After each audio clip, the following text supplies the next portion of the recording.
Bueno, el anuncio de ayer en el marco de la COP26 del cambio climático, vinculado con el gobierno argentino, es que se viene una inversión muy fuerte en nuestro país, va a ser en Río Negro, de 8.400 millones de dólares, va a generar empleo directo, indirecto, relacionado con el hidrógeno verde, generación del hidrógeno verde. Vamos a hablar de este tema, porque muchos decíamos, ¿qué es el hidrógeno verde? Dicen, ¿es combustible? No, no es combustible, dicen. Bueno, vamos a aclarar algunos puntos en relación a este tema y lo vamos a hacer con alguien experto en esto, o al menos voz autorizada, que nos puede desburrar, ¿no?, en este tema. Daniel Borio está en línea, es doctor en Ingeniería Química, investigador principal de la planta piloto de Ingeniería Química del CONICET en Bahía Blanca, y lo tenemos en línea. Daniel, buenos días, ¿cómo le va? Lo saludan Fernando Costabile y Claudia Durán. Hola, buenos días, ¿cómo están? ¿Qué tal, muy Daniel? Bien. Bueno, estamos como con muchas ganas de saber de qué se trata el hidrógeno verde. Bueno, el hidrógeno verde es, el color refiere a la manera de producirlo al hidrógeno, que es por descomposición del agua por un proceso que se llama electrólisis, que básicamente consiste en tomar un cuerpo de agua, introducirle 2 electrodos y pasar a través de ese cuerpo de agua una corriente eléctrica. Cuando esa corriente eléctrica es generada por una vía renovable, como puede ser la energía eólica o la solar, y bueno, se habla de hidrógeno verde porque uno está descomponiendo agua para generar en un electrodo oxígeno puro y en el otro hidrógeno puro, ¿sí? Existen desde hace décadas otras formas de producción de hidrógeno que son en realidad las dominantes en la industria, a partir de gas natural, mezclándolo con agua sobre un catalizador, en un proceso que se llama reformado de gas natural. Esa es la vía dominante que se usa en la industria en refinería de petróleo, se lo usa para hacer fertilizantes, se lo usa también para hacer de metanol, para reducir óxido de hierro en las siderúrgicas, para varios usos de tipo químico, petroquímico. Eso es lo tradicional. En los últimos años ha cobrado interés el otro uso, el hidrógeno, digamos que versátil, se puede usar para distintas cosas, como reactivo para la industria, pero también como vector energético. Se dice que no es un combustible, lo que vos decías recién, porque a diferencia del gas o del petróleo, el hidrógeno como tal no está disponible en la naturaleza, sino que hay que producirlo. Por ejemplo, a partir del agua, por ejemplo, a partir del gas, o a partir del carbón, o a partir de la biomasa. Por distintas maneras se puede llegar a él, o bien puro, como en el caso de hidrógeno verde, o bien mezclas de gases, como es el caso de a partir del gas, donde uno después tiene que purificarlo y obtener el hidrógeno que le llaman hidrógeno gris o hidrógeno azul, dependiendo de los procesos que se utilicen para su obtención. Ahora, cuando hablamos de la utilización del hidrógeno como vector energético, estamos pensando en utilizarlo luego para, o bien para generar energía eléctrica otra vez, en otro lugar, o a una hora donde la energía renovable se paró porque no hay viento, porque, tenerlo como una reserva. Exacto, una suerte de batería, digamos, para tenerlo almacenado en una batería, en un tanque de hidrógeno, y ahí lo guardo y luego cuando lo necesito lo uso, y en lo que se llama una celda de combustible, que es como un electrolizador, pero al revés. Yo le alimento hidrógeno y genero ahí energía eléctrica, que la podré usar para los fines que yo la necesite. Claro. Por otro lado, también es importante destacar que se van a generar 15.000 puestos de trabajo directos y tal vez 40.000 indirectos. O sea, es una apuesta muy grande de esta empresa australiana, Fortescue, que va a invertir esa suma millonaria aquí en nuestro país. ¿Y por qué Río Negro? ¿Hay algo especial que venga Río Negro o la Argentina puntualmente y no lo hacen en otro lado, en Chile, por ejemplo? Puntualmente la provincia de Río Negro hace ya un tiempo que viene trabajando en proyectos de hidrógeno verde. Había encargado algún estudio previo con algún organismo internacional. Ahora, la Patagonia, incluso el sur de la provincia de Buenos Aires, son zonas que tienen un patrón de vientos muy grande, favorable para la generación eólica. Claro. Digamos que podría uno, para pensarlo fácil, uno tiene, en comparación con otros lugares, por ejemplo Europa, uno tiene una por proporción de días útiles al año mayor. Claro. La mayor cantidad de tiempo generando y poco tiempo parado. Cuando el viento cae por debajo de una cierta velocidad, hay que pararlo porque ya no genera, y también cuando crece por arriba de una cierta velocidad, también para protegerlo, también lo saca de servicio. Claro. Todo ese tiempo no generás, ¿no? Entonces, esas dos cosas, o tenés que pensar en una fuente, si estás metido a la red y abasteciendo a la red, si eso sucede y no tenés una fuente alternativa para salir en socorro, la red eléctrica se te va a inestabilizar. Ahora bien, si yo estoy en una fuente descentralizada, como sería esta, que lo estoy generando con un fin específico, que es acondicionarlo luego, ya sea presurizarlo o licuarlo o combinarlo para dar amoníaco, etcétera, para poderlo vender, entonces ya es distinto, porque la generación eólica no tiene un fin en principio de estar enganchada a la red, sino para generar hidrógeno en el lugar. El desafío grande es abaratar los costos de generación eléctrica y por otro lado abaratar los costos de almacenamiento y sobre todo de transporte. Estamos a más de 10.000 kilómetros de Europa, entonces llevarlo por barco implica un desafío, porque el hidrógeno es muy bueno porque tiene mucha energía por gramo, pero tiene muy poca energía por litro. Se habla de densidad energética. ¿Por qué? Porque es muy livianito, es un gas muy poco denso. Entonces, para que uno tenga, por ejemplo, si lo quisiera almacenar en un tubo, ¿no? Tipo el GNC, ¿se puede hacer? Sí, se hace de hecho, a presiones incluso más altas que la del GNC. Uno guarda hidrógeno en un tubo y lo puede llevar, no sé, a bordo de un auto, por ejemplo, para luego hacer andar un auto eléctrico. Esa es una opción que ya se está usando.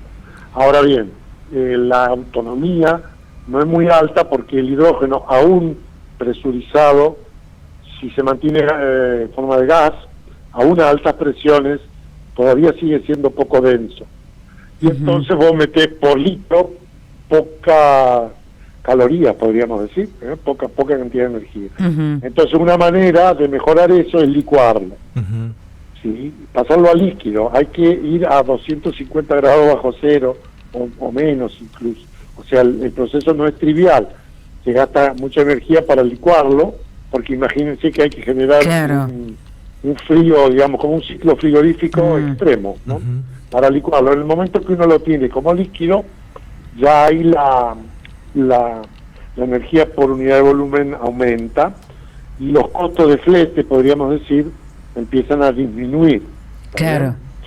Ese es uno de los desafíos, poderlo llevar distancias largas en condiciones favorables, desde no solo técnicas, sino también económicas. Tal cual. Hay una información que indica que obviamente hay países que están avanzados en el desarrollo de esta posibilidad, que son Australia, bueno, está claro, Alemania, Países Bajos, China, Arabia Saudita y Chile. Y ahora se habla de, en este caso, Argentina y específicamente en Río Negro. ¿Cómo es el tema también de el hidrógeno verde porque estamos hablando de los vientos, que sería el factor fundamental para poder empezar a generar esto? ¿Qué pasa con la energía solar? ¿Es otra opción? Sí, esa es otra opción. En general, cuando se habla de solar en Argentina, se refiere que la zona noroeste, la zona que tiene poca nubosidad y mucha irradiación, sería la zona más acorde, más favorable, más apta para la producción. O sea que la solar es otra de las opciones. Uno genera energía eléctrica, luego usa esa energía eléctrica del mismo modo para descomponer agua y generar el hidrógeno.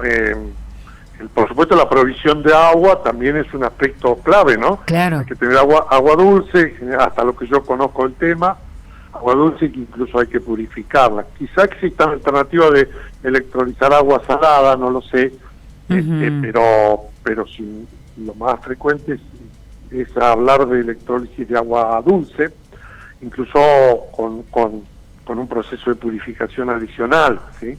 Así que tener una provisión de agua dulce asegurada también es un aspecto clave, ¿sí? Perdón, Daniel, una consulta sin saber. ¿Ese agua dulce que se utiliza se puede después reutilizar o derivar? No, en principio si es el agua para descomponer, no. Porque digamos, el agua es H2O, ¿no es cierto? 2 átomos de hidrógeno y 1 de oxígeno. Sí. Y digamos que por el agua está 18. Por cada 18 kilos de agua vos estarías generando 16 kilos de oxígeno y 2 kilos de hidrógeno. Pero digamos que es agua que uno utiliza para descomponer. No es, eventualmente podrías pensar en recuperarla si ese hidrógeno lo alimentás en una celda de combustible para generar electricidad luego, que es el proceso inverso. Y entonces cuando hace electricidad hace la reacción al revés, o sea, el hidrógeno en un electrodo, en el otro electrodo metes oxígeno y haces vía electroquímica una reacción que forma agua. Podría vos pensar, bueno, colecto ese agua y ahí tengo una suerte de ciclo cerrado, pero pero bueno, estoy idealizando bastante las cosas.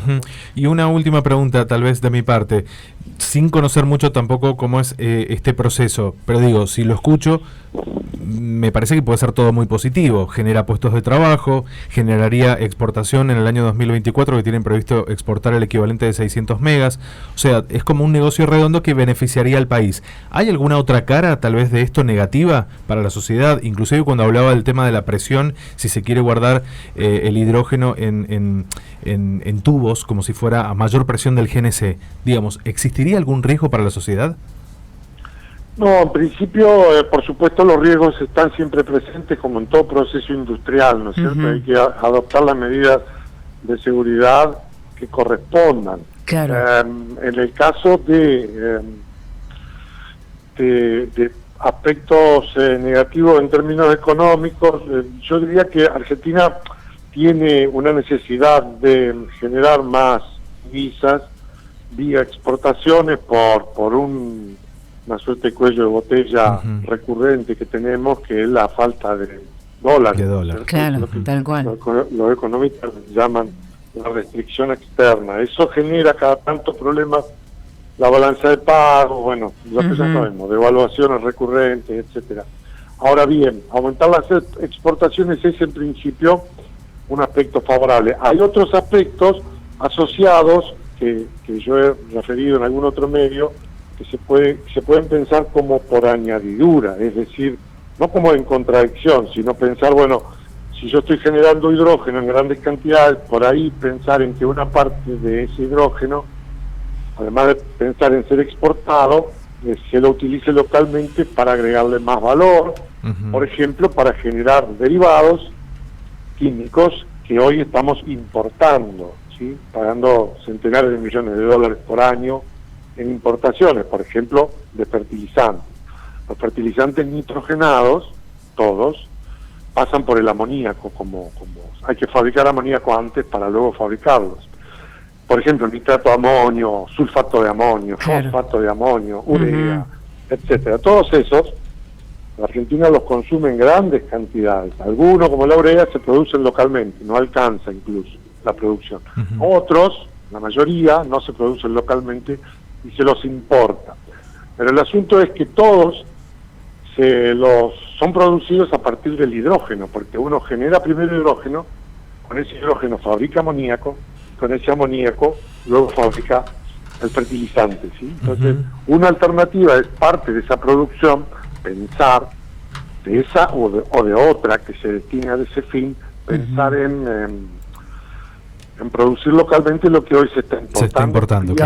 Claro, centenares de millones de dólares por año. Las últimas cuentas me daban a mí 650 millones de dólares de déficit de lo que es el negocio del fertilizante en la Argentina, en términos puramente comerciales. Pero además tendría otro aspecto favorable, que es generar puestos de trabajo local, ¿no? El desarrollo local. Es decir, en general no es, o no ha sido históricamente un buen negocio pensarnos como proveedores de materias primas e importadores de productos intermediarios y finales, ¿no? Porque eso conlleva un desbalance en términos económicos, ¿no? Si el valor se agrega en otro lado y el trabajo se genera en otro lado. Entonces, cuando uno importa productos finales y exporta materias primas, puede correr el riesgo de que nunca le alcanzan los dólares, ¿no? Tal cual. ¿Está bien? Que es lo que uno de los riesgos. De todas maneras, no me parece inteligente plantear las cosas de manera contradictoria, ¿no? O uno u otro y ponernos a pelear como hacemos habitualmente y después no hacer nada. Generando una grieta, claro. Que lo peor de todo es no hacer nada. Tal cual. Daniel, muchísimas gracias por estos minutos con nosotros. Nos ha dado la oportunidad de entender un poquito más de qué se trata el hidrógeno verde. Así es que muchas gracias. Bueno, no hay por qué. Muy amable. Un abrazo grande. Ahí escuchábamos a Daniel Borio, director en Ingeniería Química, investigador principal de la planta piloto de Ingeniería Química del CONICET de Bahía Blanca. Estuvimos hablando sobre este tema, el tema de los argentinos hoy, el hidrógeno verde.